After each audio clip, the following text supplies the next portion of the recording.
Okay, guys, so this lecture is about the anatomy of temporomandibular joint.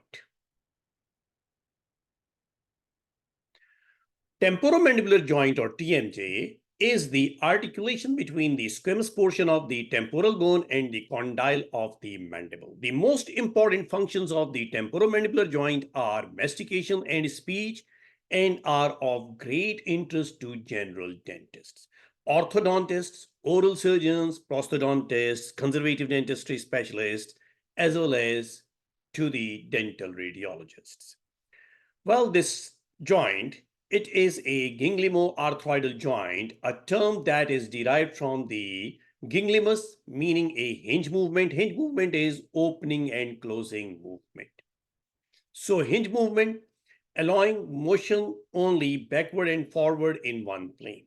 The arthroida means a joint of which permits a gliding motion of the surfaces, like it glides over the articular eminence, which we can see over here.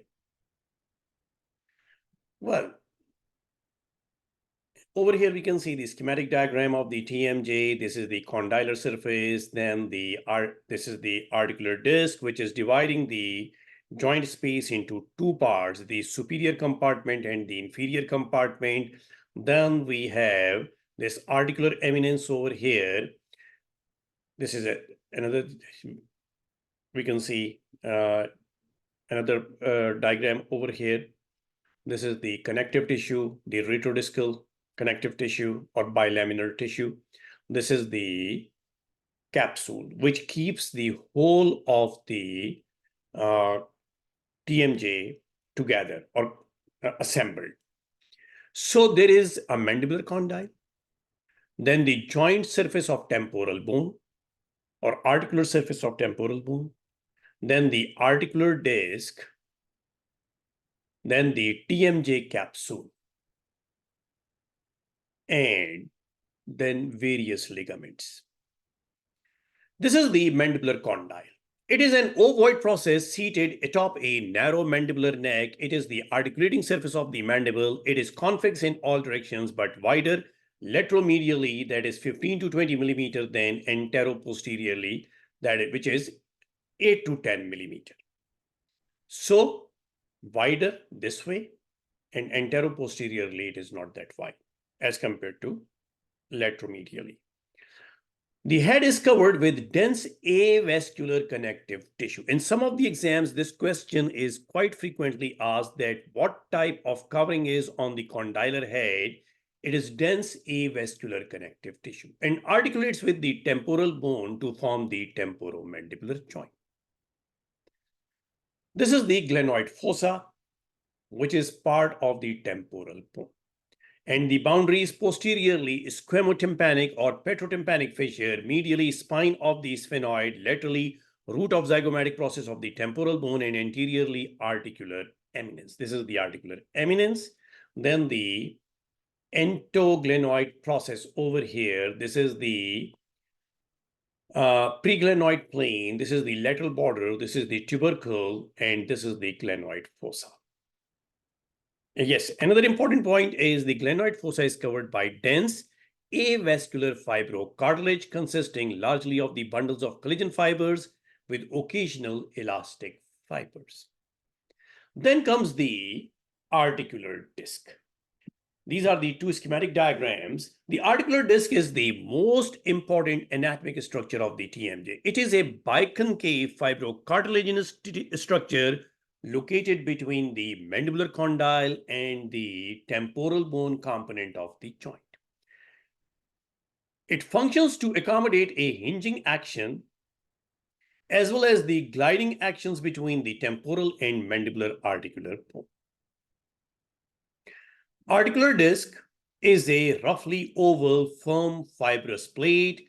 Anterior band is 2 millimeter in thickness. Posterior band is 3 millimeter in thickness. It is thin in the center, intermediate band of 1 millimeter thickness.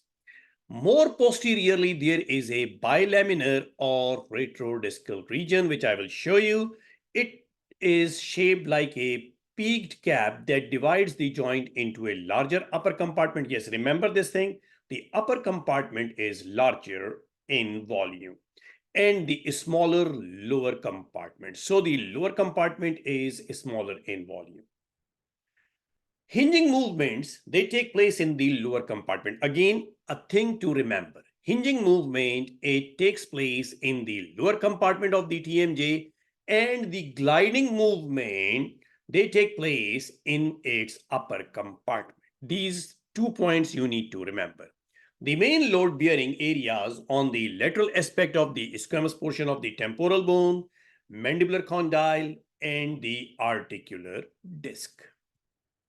Bilaminar zone or posterior attachment complex. The bilaminar zone, also known as the retrodiscal tissue, it has two layers or fibers, an upper layer, the temporal lamina, which inserts into the anterior contour of the external auditory canal, and the lower layer, which inserts into the posterior contour of the mandibular condyle. It is highly distortable, especially on opening of the mouth. It is composed of superior lamina stratum, contains elastic fibers, and anchors the superior aspect of the posterior portion of the disc to the capsule and bone at the postglenoid tubercle and tympanic plate. Then the retrodiscal pad, the highly vascular and neural portion of the TMJ, made of collagen elastic fibers, fat, nerves, and blood vessels. A large venous plexus fills with blood when the condyle moves anteriorly. And then the interior lamina, the stratum, contains mainly collagen fibers and anchors the interior aspect of the posterior portion of the disc to the condyle. Here we can see the bilaminar zone. And this is a very nice picture. It will be showing you the lateral border, then the posterior border. This is the inferior view. This is the superior view of the disc.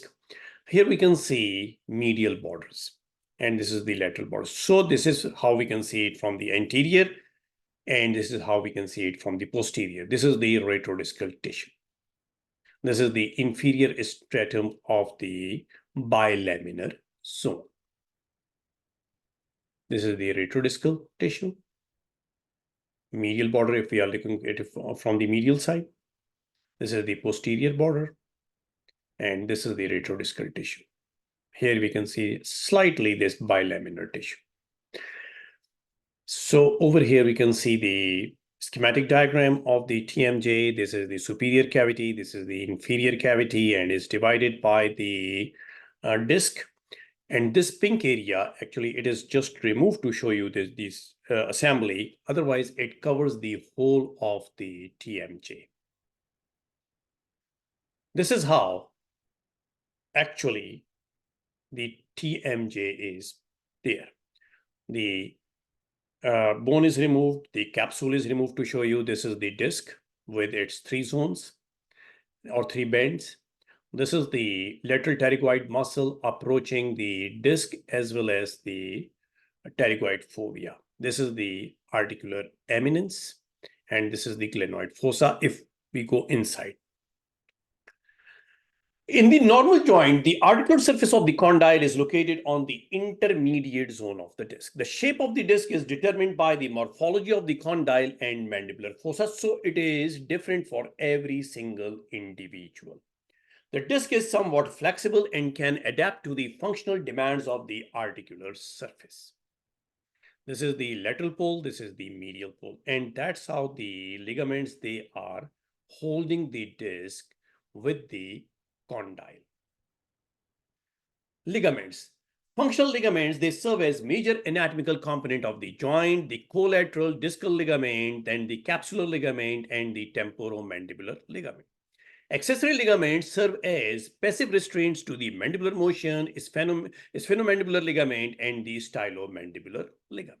Here we can see all these ligaments, the sphenomandibular ligament, which is on the inner side, then the stylomandibular ligament, which is from the styloid process to the posterior portion of the angle of the mandible. Then we have this capsular ligament or the joint capsule. This is the lateral ligament, and the collateral ligament is inside. This is how the collateral ligament, there are 2 collateral ligaments, the lateral collateral ligament, we also call it discal ligament, and the medial discal ligament or medial collateral ligament. So these ligaments, the collateral or discal ligaments, these ligaments attach the articular disc to the medial and lateral poles of the condyle. These are called the discal ligaments. There is one medial collateral ligament and one lateral. One is medial, one is lateral collateral ligament. These are composed of collagenous connective tissue fibers, and they do not stretch. They function to restrict the movement of the disc away from the condyle and permit the disc to rotate anteriorly and posteriorly on the condyle.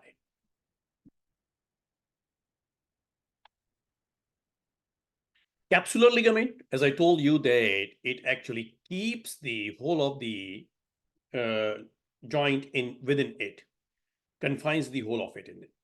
The capsule of the TMJ is described as fibrous, non-elastic membrane surrounding the joint. The capsule seals the joint and provides passive stability. The active stability is achieved by proprioceptive nerve endings in the capsule to resist medial, lateral, and inferior forces, thereby holding the joint together. It offers resistance to movement of joint only in the extreme range of motion. Secondary function of the capsular ligament is to contain the synovial fluid within the superior and inferior joint spaces. Lateral ligament. It is also known as temporomandibular ligament. It is located on the lateral aspect of each TMJ. This ligament runs downwards and backwards from the lateral aspect of the articular eminence to the posterior aspect of the neck. That's how it runs. Lateral ligament, its function is to limit the posterior movement of the condyle during pivoting movements, such as when the mandible moves laterally in chewing position. It also protects the inner lateral pterygoid muscle from over-lengthening or overextension. Then comes the sphenomandibular ligament. The sphenomandibular ligament, it arises from the spine of the sphenoid and extends downwards to a small bony prominence on the medial aspect of the mandible, which we call lingula. Lingula is medially to the mandibular foramen. It does not have any limiting function on TMJ. It is a remnant of Meckel's cartilage. It assists the lateral pterygoid in translatory and rotatory movement. Stylomandibular ligament.